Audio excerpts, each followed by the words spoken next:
Okay so आज हम देख रहे हैं Cartesian form of equation of line passing through a given point and parallel to a given vector. पिछली class में हमने इसी का क्या देखा था, वेक्टर फॉर्म। अब हम इसका क्या देख रहे हैं, कार्टेशियन फॉर्म। ये फिगर सेम टू सेम वैसे ही रहेगा आपका, बस इसमें एक जो कंडीशन आ जाएगी एक्स्ट्रा, वो क्या आएगी, हमको ए और पी के कोऑर्डिनेट्स जो हैं वो हमको देने पड़ेंगे, है ना।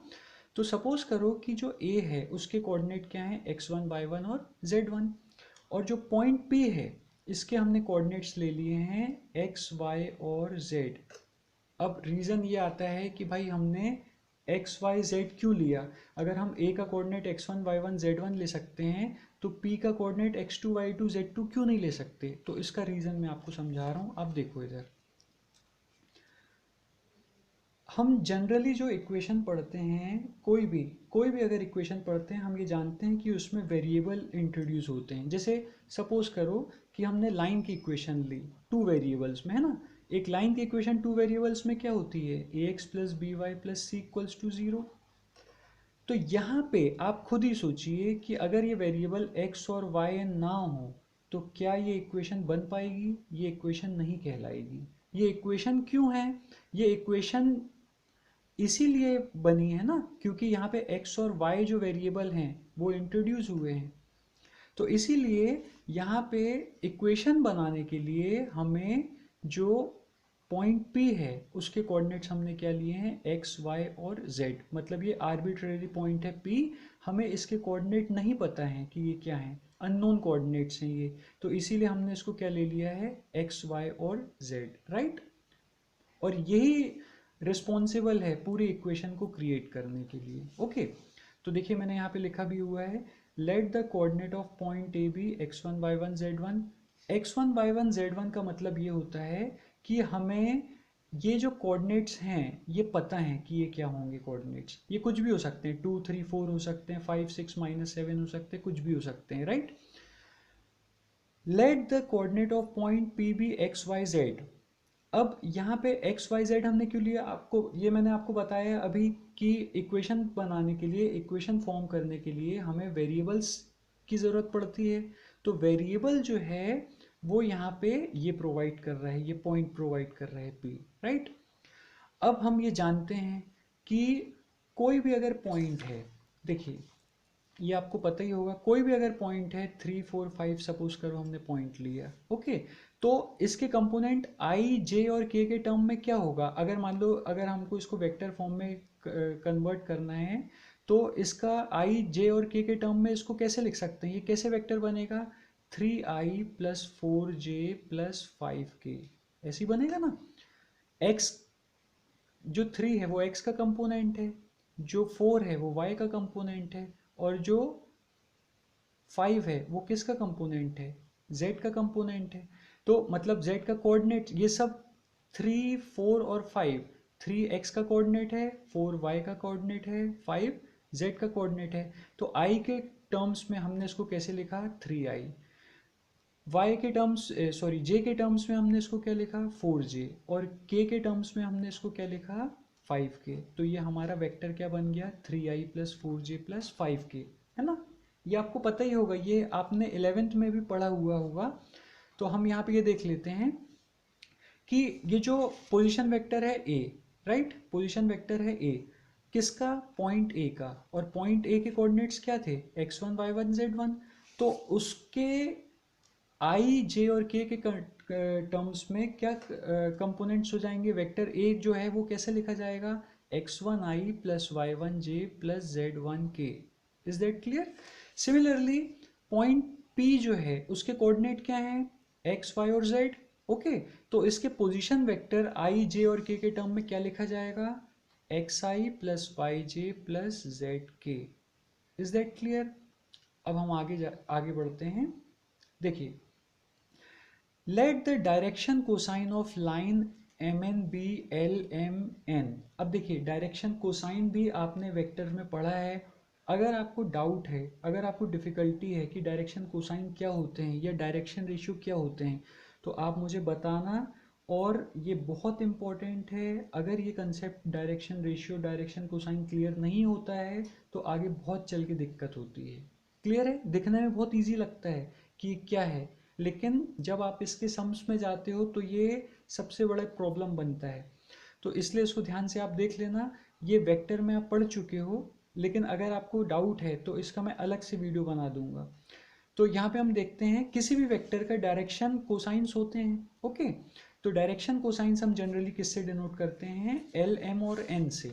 ओके, तो यहाँ पे हमने मान लिया कि ये जो वेक्टर बी है इसका डायरेक्शन कोसाइन क्या है, इसके डायरेक्शन कोसाइंस हमने क्या लिए हैं, वेक्टर बी के, है ना। वेक्टर बी क्या था, हमने इसको वेक्टर, इस वेक्टर को किससे डिनोट किया था, एम एन से डिनोट किया था।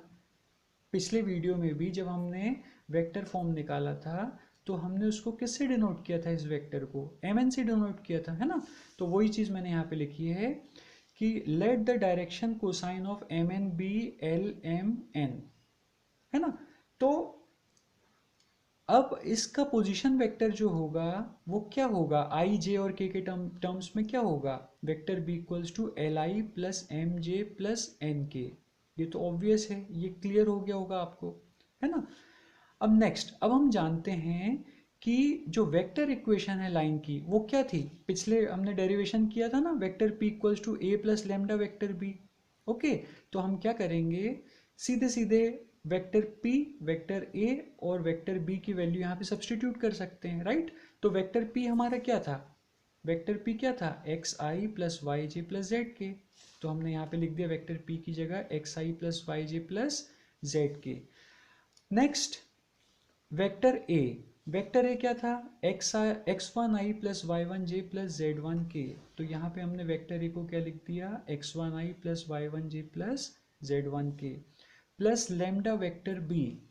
तो वेक्टर बी हमारा क्या है, यहाँ पे हमारा वेक्टर बी क्या है, L I plus M J plus N K. तो यहाँ पे हमने वेक्टर बी की वैल्यू इधर सब्सटीट्यूट कर दी, वेक्टर बी की वैल्यू यहाँ पे सब्सटीट्यूट कर दी, L I plus M J plus N K, right. अब हमने क्या किया, x1i, y1j और z1k को लेफ्ट हैंड साइड में ट्रांसपोज किया। ओके, तो ये इनमें i कॉमन है, ये तो आपको अंडरस्टूड होगा, बहुत इजी भी है। x minus X one I common, okay, y minus Y one J common, z minus Z one K common. ये जो यूनिट वेक्टर्स i j और k हैं ये कॉमन निकल आएंगे, और ब्रैकेट में क्या आएगा, x minus X one, Y minus Y one और z minus Z one equals to lambda times of L I plus M J plus N K. Is that clear, okay.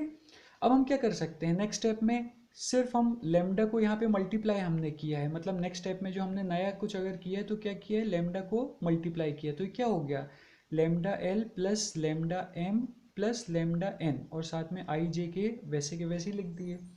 अब हम क्या करते हैं, क्योंकि हम जानते हैं कि i और i का टर्म सेम है, j और j का टर्म सेम है, k और k का टर्म सेम है, तो अगर ये यूनिट वेक्टर्स यहाँ पे सेम दिख रहे हैं तो इनके साथ के कोफिशिएंट जो होंगे वो भी सेम होंगे, मतलब हम कोफिशिएंट को कंपेयर कर सकते हैं, क्योंकि बीच में किसका साइन है, इक्वलिटी का साइन है। इक्वल साइन का मतलब क्या हुआ, यहाँ जो i के साथ मल्टीप्लाई है और यहाँ i के साथ जो मल्टीप्लाई है वो दोनों क्या होंगे, इक्वल। सिमिलरली यहाँ पे जो j के साथ मल्टीप्लाई है और राइट हैंड साइड में जो यूनिट वेक्टर j के साथ मल्टीप्लाई है वो दोनों क्या होंगे, सेम।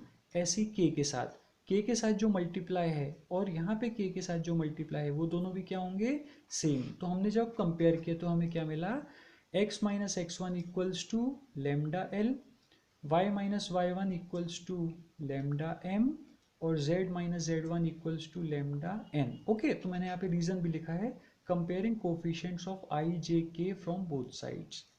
क्लियर है, ओके। अगर आपको इसको रिवाइज अगर करना हो तो एक बार पॉज कर लेना, वीडियो अच्छे से देख लेना, बहुत इंपॉर्टेंट है। अब हम ये जानते हैं, देखिए अब इसको ध्यान से देखना, यहाँ पे हम क्या कर सकते हैं, अगर हमको लेमडा की वैल्यू निकालनी है तो ये क्या होगा, x minus X one upon L, okay. Similarly y minus Y one upon M, और यहाँ पे z minus Z one upon N. तो यहाँ पे मैंने वही चीज़ लिखी है कि यहाँ पे x minus X one upon L equals to क्या आया, lambda, y minus Y one upon M equals to क्या आया लेमडा, और z minus Z one upon N equals to क्या आया लेमडा। अब आप ये जानते हैं कि लेमडा सेम है, अगर ये वैल्यू सेम है तो ये वैल्यूज भी सेम होंगी। ओके, तो इसीलिए x minus X one upon L equals to Y minus Y one upon M equal to Z minus Z one upon N equal to lambda, और x minus X one upon L equal to Y minus Y one upon M equal to Z minus Z one upon N. यही जो हमारी equation है, आप इन दोनों को बोल सकते हैं कि ये या तो ये दोनों सेम है। यहाँ पे क्या है, यहाँ पे हमने 4 इक्वल रेशियोज लिए हैं, है ना, ये 4 इक्वल रेशियोज हैं, और यहाँ पे क्या है 3 इक्वल रेशियोज हैं। क्लियर है ना। रेशियो मतलब देखिए, अब आप यहाँ पे ये सोच रहे होंगे कि ये रेशियो है, लेकिन लेमडा रेशियो नहीं है, लेमडा को हम लेमडा अपॉन 1 भी तो लिख सकते हैं, तो ये भी रेशियो हो गया। क्लियर है ना। तो यहाँ पे ये चीज़ ध्यान आपको रखनी है कि यहाँ पे हमने ये 4 इक्वल रेशियोज लिए हैं, यहाँ पे हमने लेमडा को इंक्लूड नहीं किया है। तो जनरली हमारी जो इक्वेशन बनती है वो यही होती है, x minus X one upon L equals to Y minus Y one upon M equals to Z minus Z one upon N. यही जो इक्वेशन है ये हमारी कार्टेशियन इक्वेशन कहलाती है। किसकी किसकी कार्टेशियन इक्वेशन कहलाती है, जब लाइन जो है वो एक पॉइंट से पास हो रही है और एक वेक्टर के पैरेलल है। क्लियर है। Okay, thank you.